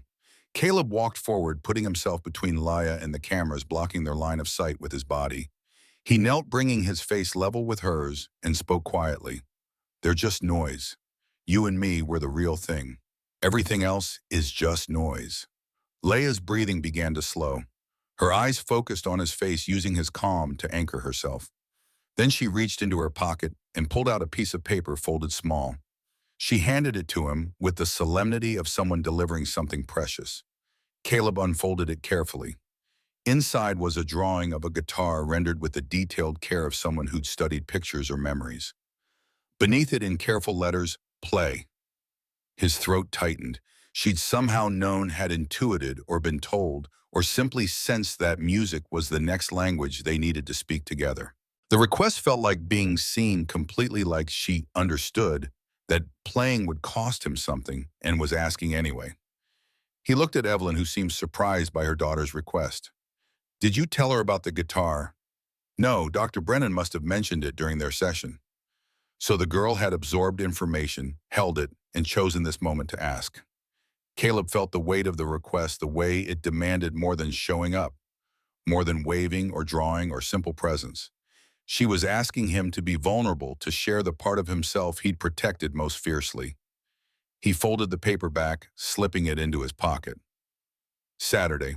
I'll bring the guitar. Saturday. Leia's face transformed, smile breaking across her features like sunrise. She reached forward, wrapping small arms around his neck in a hug that nearly unbalanced them both. Over her shoulder, Caleb saw cameras capturing the moment, turning intimacy into content, and felt violated and exposed. But Leia's joy was real, untouched by spectators, and that mattered more than privacy. He hugged her back, then stood helping her to her feet. They spent 20 minutes drawing chalk waves while neighbors watched and cameras recorded, and the weirdness of their situation became entertainment for people who'd never know what any of it actually meant. When Caleb left, climbing back into the truck beside Miguel's resigned expression, he felt like he'd crossed another threshold he couldn't uncross. He'd promised to play, which meant confronting ghosts he'd been running from, which meant letting Leia into rooms of himself he'd kept locked even from Noah. The rest of the week passed in mounting anxiety. Caleb practiced at night after Noah slept, relearning finger positions and chord progressions, building calluses that had softened over years of neglect. The music came back slowly, imperfectly, full of mistakes and hesitations. But it came. Thursday evening, there was a knock at their door. Caleb opened it to find a delivery person holding a package marked "Fragile." Inside was a new set of guitar strings, expensive ones, the kind Caleb used to dream about affording, and a note, "For Saturday, thank you. E." Noah peered over his father's shoulder at the strings. "She sent you a gift." "Apparently." "That's nice, I guess." But Caleb heard the uncertainty in his son's voice, the unspoken concern that this arrangement was becoming more complex, more demanding, more likely to consume the energy Noah depended on. He made a mental note to do something special with his son this weekend to prove that helping Leia didn't mean abandoning his own family. Friday brought an unexpected visitor. Frank Morrison appeared at the depot during lunch break, pulling Caleb aside with the expression of someone delivering news nobody wanted to hear. "Commissioner's office called. They're reviewing your employment status." Caleb's stomach dropped. "Why, well, because you've become a PR issue. The news coverage, the connection to hard industries, questions about whether you're using city time for personal arrangements. They want to investigate whether you've violated conduct policies." "I haven't done anything wrong. I show up for my routes, do the work, follow every rule." Frank sighed. I know, but perception matters more than reality sometimes. The commissioner is under pressure from unions, worried about preferential treatment from city council members who think this makes us look incompetent from a dozen directions I don't fully understand. They want to review everything, your time cards, route logs, any communication with Mrs. Hart. It's bad, Caleb. The floor felt unsteady beneath Caleb's feet. He'd known helping Leia carried risks, but hadn't calculated this one, hadn't imagined his job itself would be threatened. Losing this position meant losing health insurance, meant losing the steady income that kept Noah fed and housed and safe. What do I do? Cooperate with the investigation, document everything, and probably stop the visits until this blows over. The suggestion felt like being asked to amputate part of himself. He'd promised Leia he'd bring his guitar Saturday. Breaking that promise would devastate her, would teach her again that adults were unreliable. That connection always ended in abandonment. I can't stop, not without warning her first. Frank's expression mixed sympathy with exasperation. Then you might lose your job. Is that really worth it? Caleb thought about Noah's college fund, about medical bills, still unpaid from Rachel's treatment, about the fragile ecosystem of their life that depended on his steady employment. Weighed against one little girl's healing, the math should have been obvious. But he remembered Leia running through rain, remembered her drawing of sound, remembered the way she'd looked at him and seen someone worth trusting. How did you measure that against financial security? How did you calculate the value of being the person someone needed when they'd been failed by everyone else?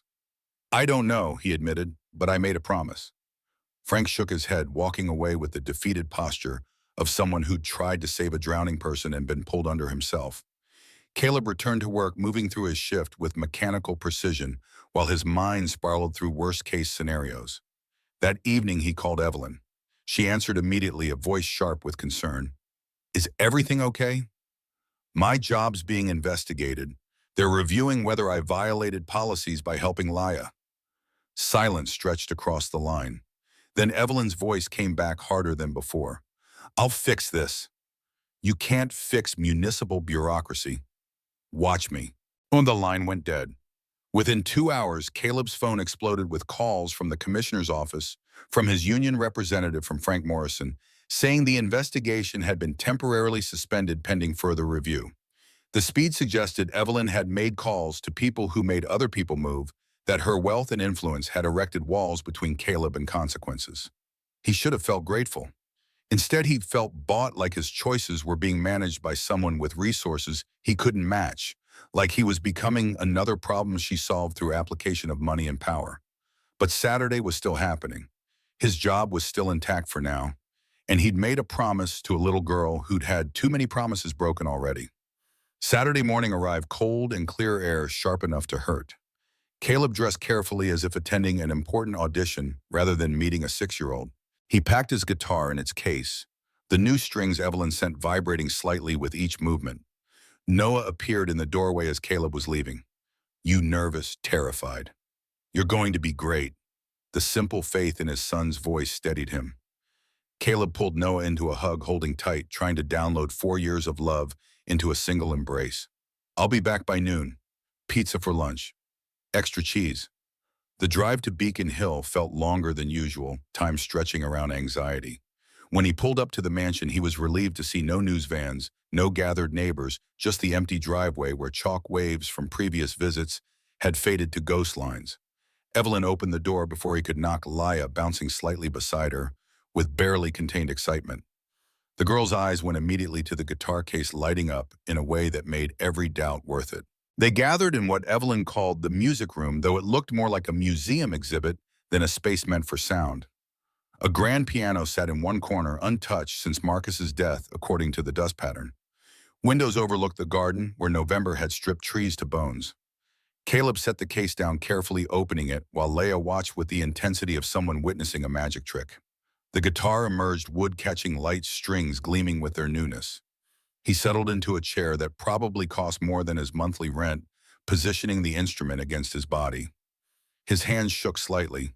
He looked at Leia, at her face so full of hope and trust, and felt the weight of what this moment meant. Not just playing music again, but doing it for someone who believed he could, who saw past the garbage collector to the musician he had buried. He played a single note. Let it ring out, filling the space with something pure. Leia's eyes widened, and she moved closer, drawn by sound the way moths approach light. Then he began to play. Not a song, not yet, just notes building on notes, finding their way back to melody. His fingers remembered patterns his mind had forgotten, muscle memory overriding years of silence. The music was hesitant at first, full of pauses and corrections, but it was real. Laya sat on the floor in front of him, completely still, absorbing sound through her entire body. Her hand reached toward the gate, and Caleb nodded permission. She touched the body of the instrument, gently feeling vibration travel from strings through wood into her palm.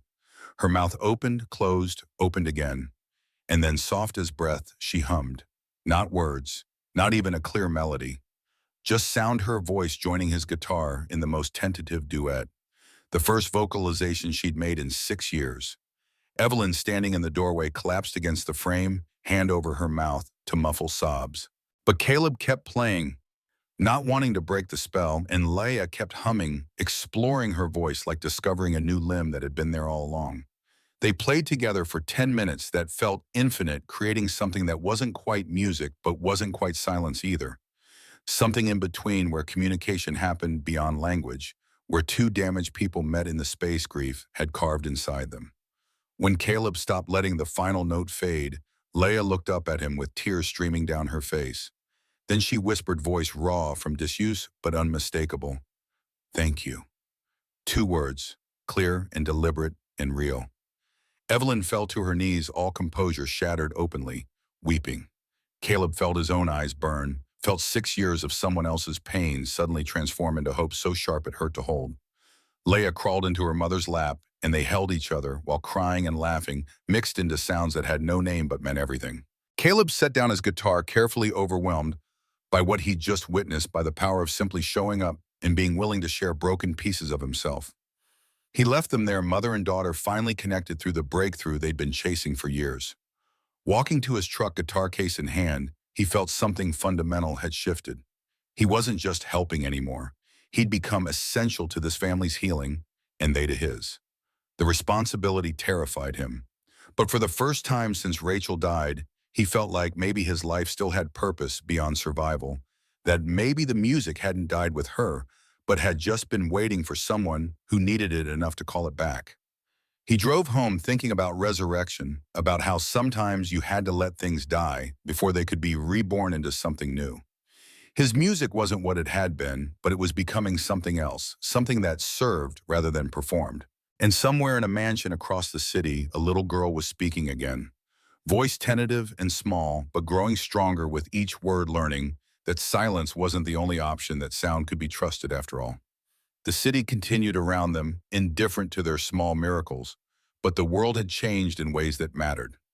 Connection had been forged in the space between grief and hope, and now all that remained was learning how to honor it without being consumed by it. Leia's voice changed everything and nothing. The words came slowly, sporadic as rain and drought, but they came. Yes, when offered breakfast. Blue, when choosing chalk. Didier, when looking at photographs, the syllable cracking through her throat like something relearning how to exist. Evelyn documented everything with the obsession of someone who'd stopped believing in miracles and now couldn't stop touching one to confirm it was real. She filled notebooks with timestamps and context-building evidence that her daughter's silence had finally fractured. Dr. Brennan arrived for emergency sessions, recording Leia's vocalizations with equipment that turned sound into wavelengths on screens. He explained to Evelyn about neural pathways and trauma recovery, about how music accessed parts of the brain that verbal therapy couldn't reach. But his clinical language felt inadequate for what was actually happening. A child was coming back to life.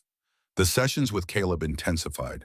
3 times a week now, always with his guitar, always in the music room, where dust patterns on the piano had started to fade as Evelyn cleaned around their work. He'd play simple melodies and Leia would hum along, then attempt words that matched the rhythm. Sun, moon, sky, home. One afternoon in early December, Caleb brought sheet music, something he'd written the night before while Noah slept. Simple melody, easy chord progression, built specifically for a child's voice range. He played it through once, then looked at Leia. Want to try singing the words? She studied the paper covered in his handwriting, lyrics about stars and silence and finding your way home. Her hands twisted together, anxiety visible in the tension of small shoulders. Speaking was one thing. Singing felt like exposure, like opening yourself completely.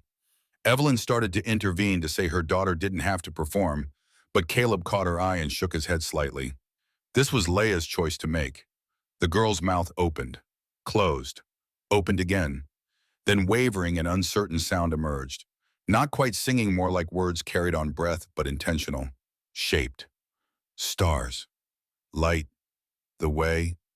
Home. Caleb continued playing, voice joining hers in harmony, so gentle it felt like scaffolding, holding her up. Together they moved through the verse, Leia's voice gaining strength with each line, discovering that singing was easier than speaking, that melody could carry what conversation couldn't. When they finished, Leia looked at her mother with wonder. I sang. Evelyn nodded, unable to speak herself, overcome by the impossibility of this moment. Her daughter was singing. Actually singing. The girl who hadn't spoken in 6 years was creating music, reclaiming the voice her father's death had stolen. But success brought complications neither had anticipated. Word of Leia's breakthrough spread through networks Evelyn couldn't control. Parent groups, therapy, communities, desperate families searching for anything that might help their own silent children.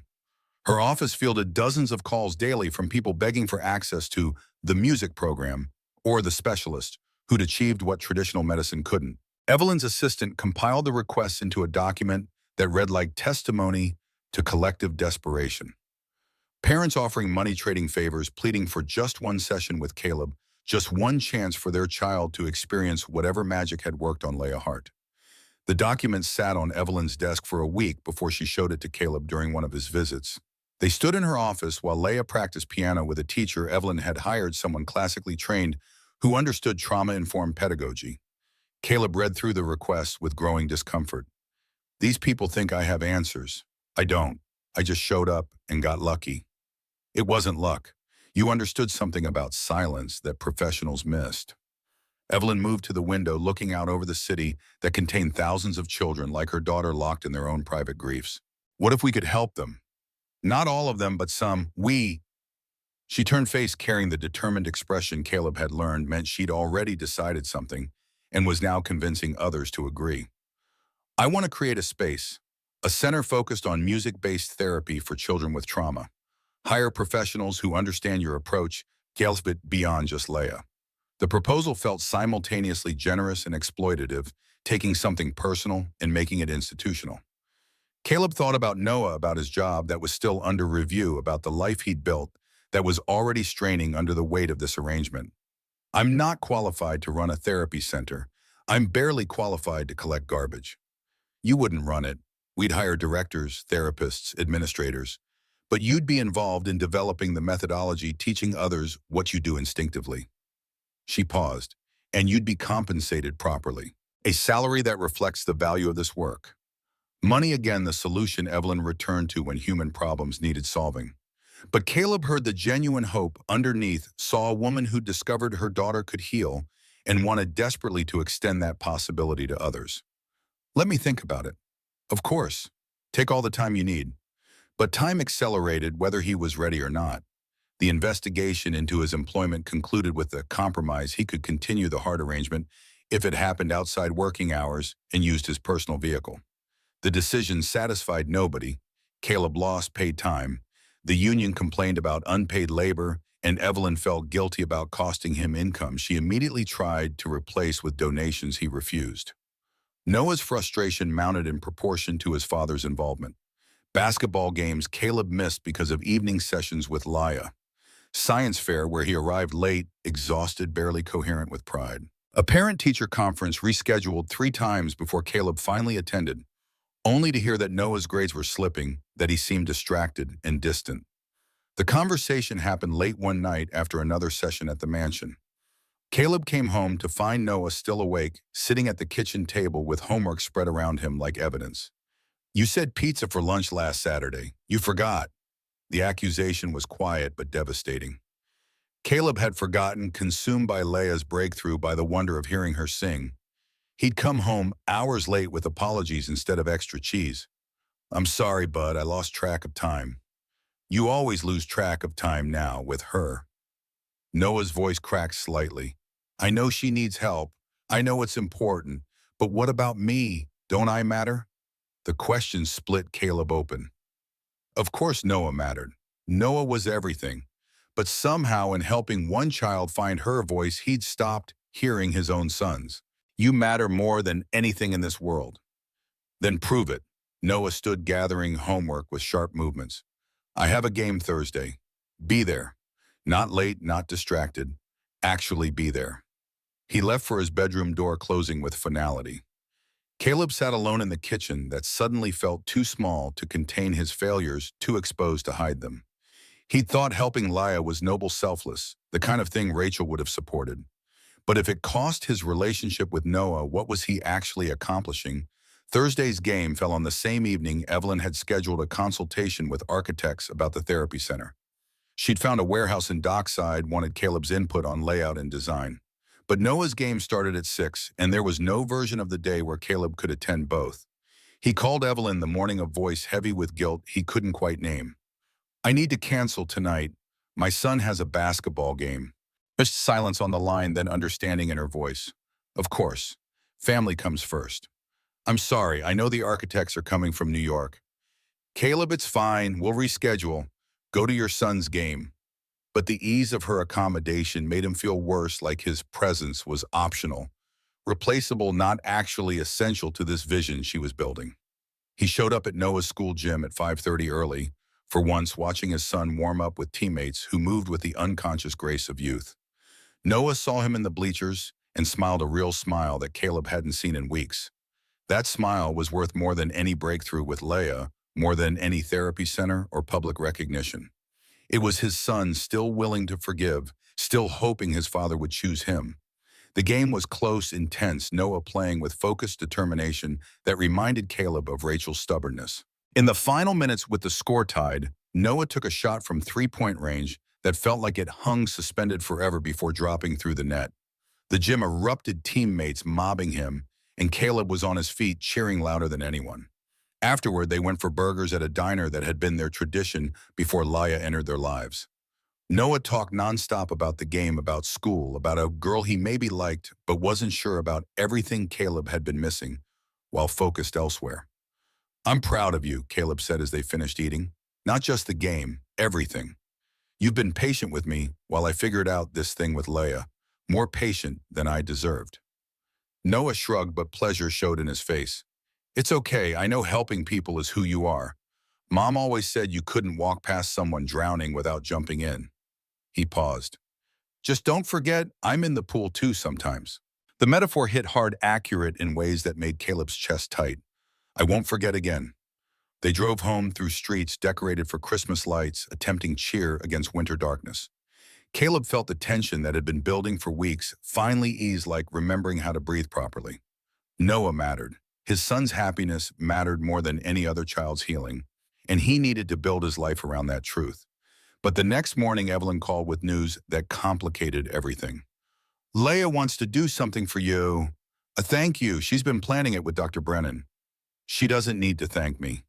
"I know, but she wants to, and I think it might be important for her recovery, taking active role in expressing gratitude."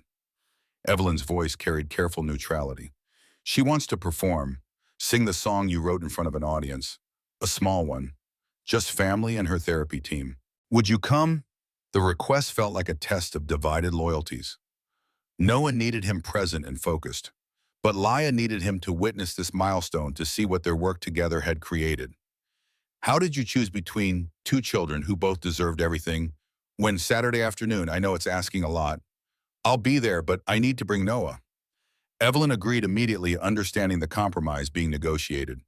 Saturday arrived with snow falling soft and silent, covering the city in white that made everything look cleaner than it was. Caleb and Noah drove to the mansion together. His son, quiet but not angry, curious about the girl who'd consumed so much of his father's attention. The music room had been transformed into something intimate. Chairs arranged for 20 people, flowers that Laia had insisted on choosing herself. The guests were few: Evelyn, Dr. Brennan, two other therapists who'd worked with Leia, Mrs. Chen, and several of Evelyn's closest friends who'd watched this journey from the outside. Leia stood near the piano wearing a blue dress that matched the chalk she'd first accepted from Caleb's hand. She looked terrified and determined, in equal measure, hands twisting together until she saw him enter. Then her face relaxed slightly, like his presence was the permission she needed. Caleb introduced Noah, quietly watching the two children study each other with the careful assessment of those who'd shared someone important without ever meeting. Leia approached first, brave in ways that still surprised everyone who knew her history. "You're Noah." Her voice was soft but clear. "Your dad talks about you, says you're smart and kind." Noah's ears reddened. "He talks about you too, says you're brave." They smiled at each other, and something eased in Caleb's chest. These two parts of his life finally meeting, finding their own connection independent of him. The performance began with Dr. Brennan's introduction, explaining Laia's journey without making it spectacle.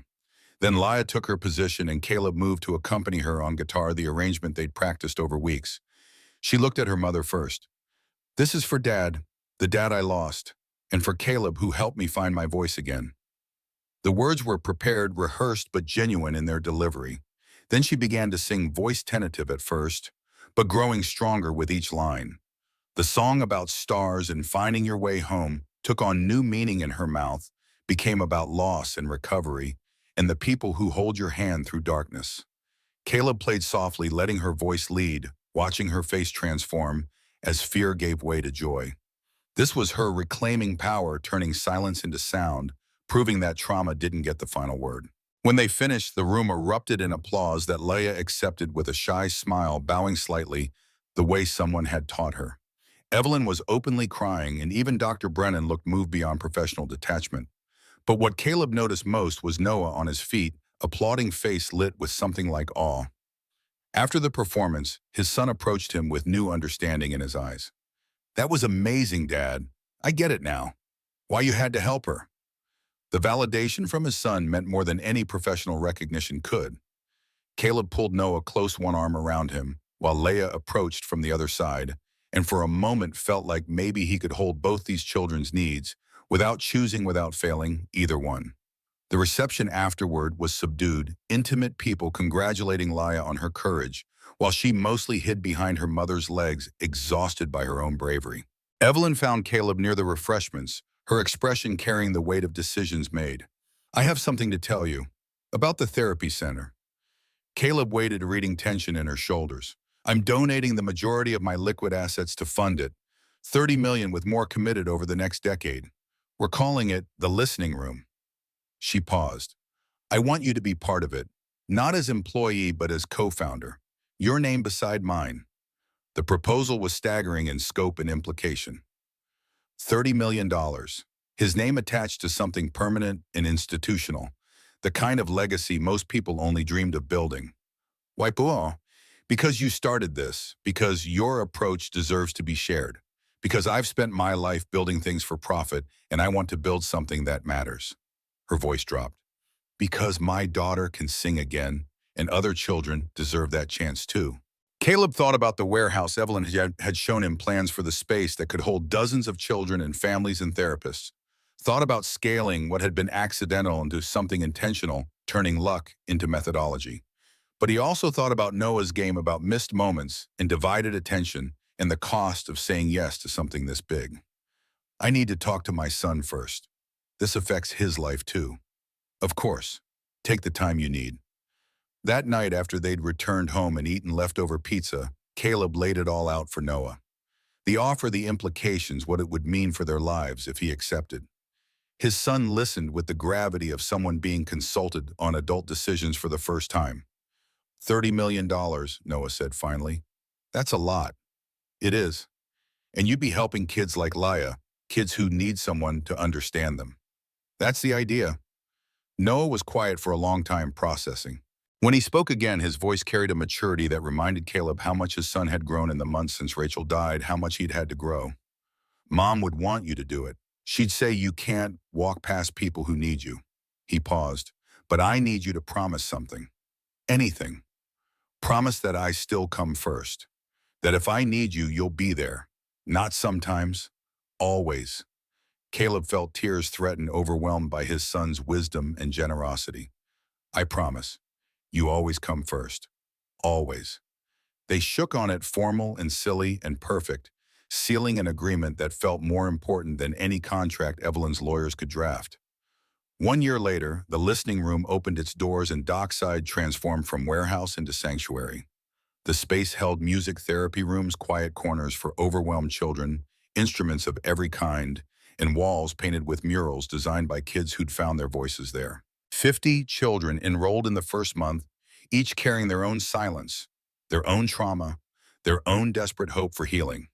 The staff included trained music therapists, child psychologists, and volunteers who understood that sometimes the best credential was lived experience with loss. Caleb worked there 3 days a week, having finally quit his sanitation job with Miguel's blessing and a farewell party that made him cry. The rest of his time belonged to Noah, to making good on promises about priorities and presence. Evelyn had stepped back from day-to-day operations at Hard Industries, delegating to executives while she focused on the listening room's expansion. The board had fought her, tried to force her out, but she'd outmaneuvered them with the ruthlessness that made her successful in business, redirecting it toward protecting something she believed in. The opening night celebration was modest, just families and staff, and a few reporters Evelyn had personally invited. Leia stood on the small stage they'd built for performances 7 years old now, and radiant with confidence that would have seemed impossible a year ago. She'd prepared a speech with Dr. Brennan's help, words carefully chosen to express what silence couldn't. When she stepped to the microphone, the room fell quiet, everyone aware they were witnessing something sacred. "My dad died when I was very small, and for a long time I thought my voice died with him, that I didn't deserve to speak anymore because he couldn't." Her hands gripped the microphone stand. But Caleb taught me that silence isn't the only way to remember people we love, that music and words and sound can honor them too. She turned, finding Caleb in the front row beside Noah and Evelyn. This song is for my dad who gave me music, and for Caleb who gave it back, and for everyone here who's learning that their voice matters even when it's hard to use. She began to sing a piece she'd written herself, simple melody about stars and memory and finding light in darkness. Her voice filled the room, clear and strong proof that healing was possible, that silence could be broken, that love outlasted loss. Around the space, other children watched, some who could speak, some still learning, all of them seeing possibility reflected in this girl who'd made the journey from silence to sound. Parents held each other, crying for different reasons, gratitude and grief and hope, mixing into something that had no name but felt like grace. When Laya finished, applause thundered through the listening room, a sound so full of joy it seemed to shake the walls. She bowed, then ran to her mother's arms, and Evelyn held her daughter, like holding the entire world. Caleb watched them, feeling Noah's hand find his squeezing once. His son leaned close, whispering just loud enough to be heard. "You did good, Dad." "We did good," Caleb corrected. "All of us." Because healing was never individual, never something one person accomplished alone. It was collective, built from small moments of showing up and listening and believing that silence could speak if someone cared enough to hear. The city outside continued its endless motion, indifferent to the small miracles happening within these walls. But inside the listening room, something essential was being born, proof that when you met people in their pain, rather than demanding they escape, transformation became possible. Leia's chalk waves had expanded beyond driveways, beyond single moments, into a philosophy that honored every form of communication. The listening room didn't cure trauma, didn't promise false healing. It simply offered space where silence was respected, where sound was optional, where children could exist exactly as they were, while learning they might become something more. Evelyn stood beside Caleb as the celebration continued, both of them watching families discover hope they'd thought was lost. She'd sacrificed wealth and status for this, had chosen impact over empire, had learned that some victories required surrender. "Thank you," she said quietly, "for waving that first day, for seeing her." Caleb shook his head. "She saw me too. That's what made the difference." Recognition goes both ways. They stood together in the space they'd built from accident and need and desperate faith, watching children laugh and play and slowly, tentatively find their voices. The work would continue tomorrow and the day after, sessions and breakthroughs and setbacks and small incremental progress that might not look like miracles but absolutely were. Somewhere across the city, another child stood silent and traumatized, waiting for someone to understand that silence wasn't emptiness, but a language of its own. And now finally there was a place designed to speak it back, to honor what couldn't be said, while creating space for what might someday be voiced. The listening room's lights glowed warm against winter darkness, a beacon for those who'd lost their way in silence. A promise that being heard didn't require perfect words or healed wounds. Sometimes it just required someone willing to sit in the quiet and believe that underneath music was waiting. And sometimes that was enough.